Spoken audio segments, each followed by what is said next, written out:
Welcome to this explainer. Today, we're diving into the totally invisible world of radio waves to see exactly how our everyday devices actually connect to the global internet. I'm so glad you're here because we're going to unpack something we all use literally every single day, yet kind of take for granted. We're going to trace the exact physical journey of a digital signal from the second it leaves your device, travels through the thin air, and hooks up with the massive, sprawling infrastructure of the modern web. Let's get right into it. So, how does Wi Fi actually connect us? I mean, we are constantly relying on these invisible connections, right? You sit on your couch, tap a button on your screen, and boom, within milliseconds, a high definition video from a server halfway across the planet is playing right in the palm of your hand. But what is the actual physical journey that data takes? It honestly feels like absolute magic. But as we'll see today, it's actually a highly structured, meticulously designed system of physical hardware and invisible electromagnetic waves, all working in perfect synchronized harmony. Section 1. Demystifying the 802.11 standard. Before we get into the cool hardware stuff, we've got to quickly unpack the strict rules that govern these connections.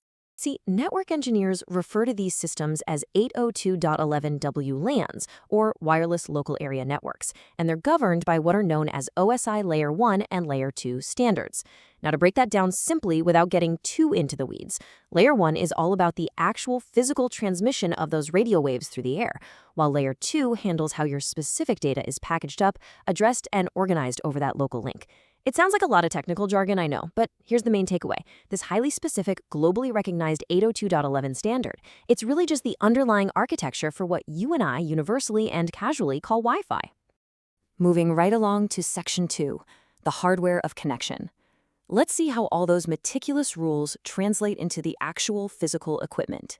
Because honestly, those standards mean absolutely nothing without the right gear to turn your digital photos, emails, and videos into actual electromagnetic waves.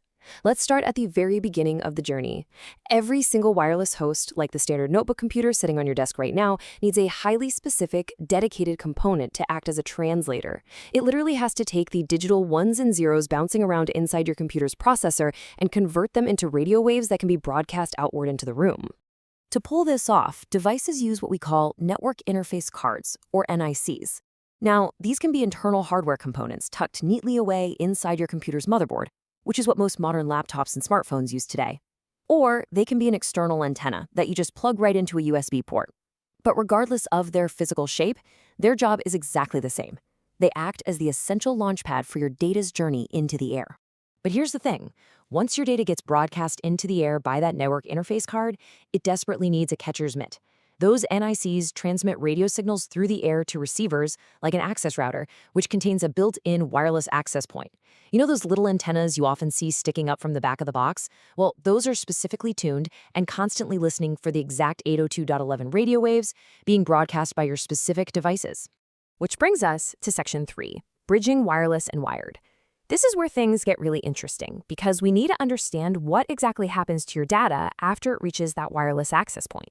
This is the exact moment where the illusion of a completely wireless world kind of starts to fade away, and the reality of global physical networking takes over. This beautifully illustrates the big secret of this entire technology. Wireless networks don't replace wired networks, they simply supplement them. Your Wi-Fi is essentially just an invisible extension cord. It's a short hop. The vast, overwhelming majority of your data's journey to a server halfway across the world is absolutely going to happen on physical, tangible cables. If we follow the journey step by step, it becomes incredibly clear just how this handoff works. First, the data leaves the notebook client. Second, it travels a very short distance through the air via radio transmission. Third, it gets successfully captured by the access point. And fourth, and this is the absolute critical transition here, the access point immediately pushes that data through a physical UTP cable directly into an Ethernet switch. So the wireless portion of your data's trip across the globe, it's over almost as soon as it began. Once your data hits that wired Ethernet switch, it finally has a physical hardwired bridge to the rest of the world. From that switch, it can travel to local corporate servers, stored safely somewhere in the building, or it can be routed straight out to the main router that serves as the ultimate gateway to the entire internet. This is exactly why a perfectly functioning, blinking Wi-Fi router still won't give you internet access if the physical cable plugged into the wall behind it gets accidentally unplugged. All right, Section 4, Scaling the Wireless Network. Now, this basic setup, one computer, one router, one wire, works beautifully for a single room or a small home office. But scaling this exact same architecture up for an entire enterprise organization or, say, a massive university campus introduces some very real complex physical challenges. What's super interesting here is the harsh physical limitation of radio waves themselves. In a standard corporate environment, reliable transmission distances between a wireless station, like your laptop, and an access point only span about 30 to 100 meters. If you move further away than that, those electromagnetic waves degrade, they bounce off walls, and they lose the structural integrity needed to deliver your data flawlessly.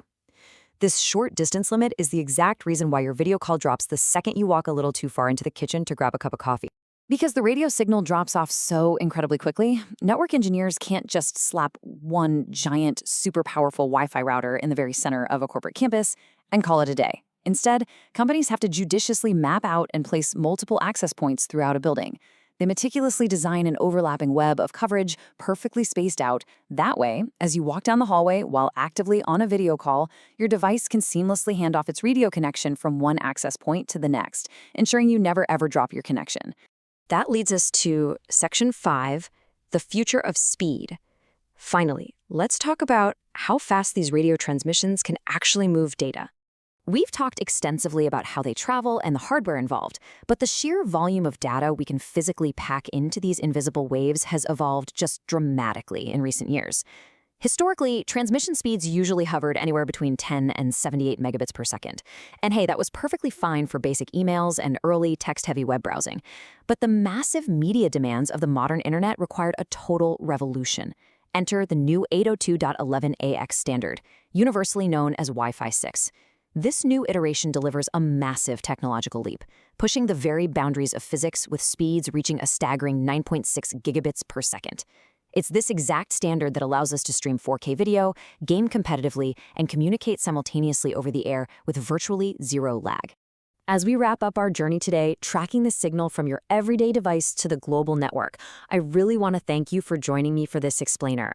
I hope you walk away with a totally new understanding of the invisible waves bouncing all around you right now. I'll leave you with this final provocative thought to consider. Since every single wireless signal must eventually hit a physical wired local area network, relying entirely on hidden Ethernet switches and buried UTP cables to connect to the broader world, how truly wireless is our modern infrastructure anyway?